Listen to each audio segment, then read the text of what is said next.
Rothschild, শুধু একটা নাম না, তাই না? নামটা শুনলেই কেমন যেন চোখের সামনে ভেসে ওঠে বিশাল সম্পদ, ক্ষমতা আর একটা রহস্যের জাল। তো এই নামের পেছনের আসল গল্পটা কি? রথচাইল্ডরা কি আসলেই গোপনে পুরো দুনিয়াটা চালায়? ইন্টারনেটে তো এই প্রশ্নটা ঘুরে বেড়ায়, তাই না? চলুন আজকে আমরা ঠিক এই ব্যাপারটারই গভীরে যাব, দেখব কোনটা বানানো গল্প আর কোনটা আসল ইতিহাস। আর এই প্রশ্নটা যে শুধু আমার বা আপনার মনেই আসছে তা কিন্তু নয়। দেখুন, অনলাইন ফোরাম, ব্লগ, সব জায়গায় একই আলোচনা। এই পরিবারটা কি সত্যি সত্যি পৃথিবীর সব টাকা কন্ট্রোল করে? যদি না করে তাহলে এদের নিয়ে এত কথা হয় কেন? ব্যাপারটা আরও পরিষ্কার হয়ে যায় রেডিটেরই কমেন্টটা দেখলে। একজন ইউজার লিখেছেন, আসলে সম্পদ, ইহুদি, ফিন্যান্স আর টাকা, এই কয়েকটা জিনিস একসাথে হলেই তো একটা ষড়যন্ত্র তত্ত্ব দাঁড়িয়ে যায়। কি দারুণভাবে পুরো ব্যাপারটা তুলে ধরেছেন, তাই না?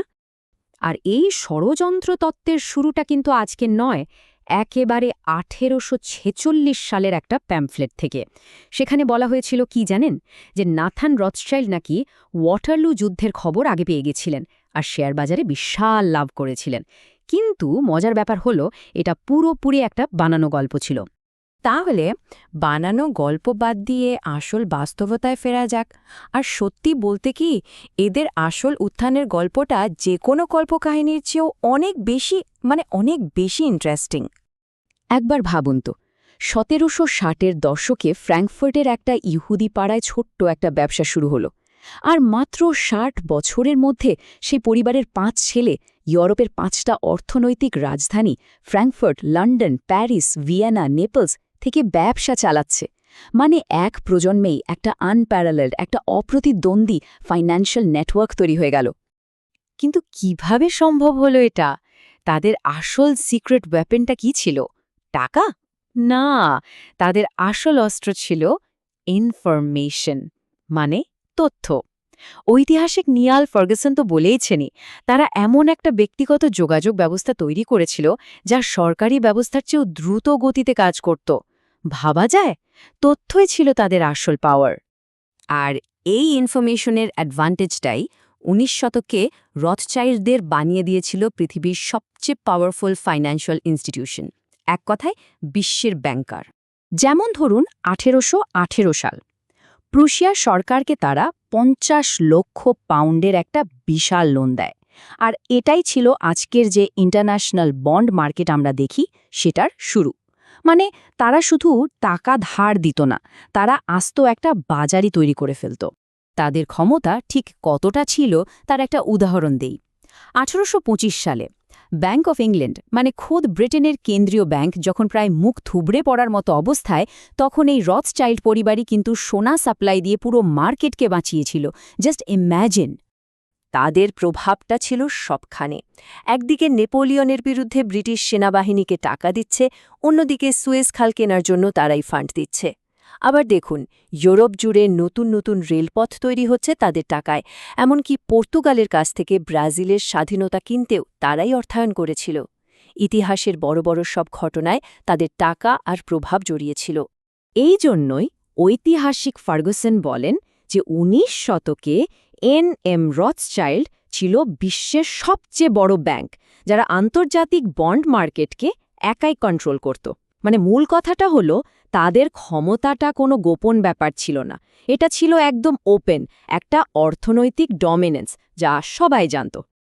কিন্তু ইতিহাস তো এক জায়গায় থেমে থাকে না, তাই না? 20 শতক এলো, সাথে নিয়ে এলো দুটো বিশ্বযুদ্ধ, আর পুরো পৃথিবীর চেহারাটাই গেল বদলে। এই বিশাল পরিবর্তন রথচাইল্ডদেরও বাধ্য করল তাদের ব্যবসার ধরন পাল্টাতে। আর এই বদলটা কিন্তু ছোটখাটো ছিল না। দেখুন, 19 শতকে তাদের মূল কাজ ছিল বিভিন্ন দেশের সরকারকে টাকা ধার দেওয়া, বড় বড় ইনফ্রাস্ট্রাকচার বানানো, যুদ্ধের জন্য ফান্ড দেওয়া। আর 21 শতকে এসে তাদের ফোকাসটা পুরো ঘুরে গেল। এখন তারা বড় বড় কর্পোরেশনকে পরামর্শ দেয় কিভাবে এক কোম্পানি আরেক কোম্পানিকে কিনবে, কিভাবে নিজেদের ব্যবসার পুনর্গঠন করবে, এই সব। মানে দেশ থেকে ফোকাস শিফট হয়ে গেল কর্পোরেশনের দিকে। তাহলে আজকের রথচাইল্ড অ্যান্ড কো দেখতে ঠিক কেমন?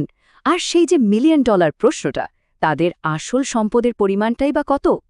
আধুনিক যুগে টিকে থাকতে তারা একটা বড় পদক্ষেপ নেয়। ২০০৩ সালে তাদের ঐতিহাসিক যে লন্ডন আর প্যারিসের দুটো শাখা ছিল সেগুলোকে একসাথে জুড়ে দিয়ে তৈরি হয় আজকের রথসচাইল্ড অ্যান্ড কো গ্রুপ। এটা ছিল একটা স্ট্র্যাটেজিক মুভ, নিজেদের শক্তিকে এক করে নতুন সময়ের জন্য প্রস্তুত হওয়া। তো তাদের সম্পদ কত? অনুমান করা হয় প্রায় $400 বিলিয়ন। হ্যাঁ, এটা অবিশ্বাস্য পরিমাণ টাকা। কিন্তু সেই যে গল্পটা যে তারা নাকি পৃথিবীর প্রায় সব সম্পদের মালিক, সেটা কি সত্যি? এই চার্টটা দেখলেই ব্যাপারটা পরিষ্কার হয়ে যাবে। ২০১৩ সালের হিসেবেই বিশ্বের মোট সম্পদ ছিল $241 ট্রিলিয়ন। তার তুলনায় 400 বিলিয়ন কিন্তু খুবই সামান্য একটা অংশ, তাই না? মিথ আর রিয়ালিটির পার্থক্যটা এখানে। আচ্ছা, তাহলে যদি এটা পরিষ্কারই হয় যে তারা পুরো বিশ্ব কন্ট্রোল করে না, তাহলে এই গল্পগুলো, এই কিংবদন্তিগুলো এখনও টিকে আছে কেন? এর পেছনে আসলে কয়েকটা কারণ আছে।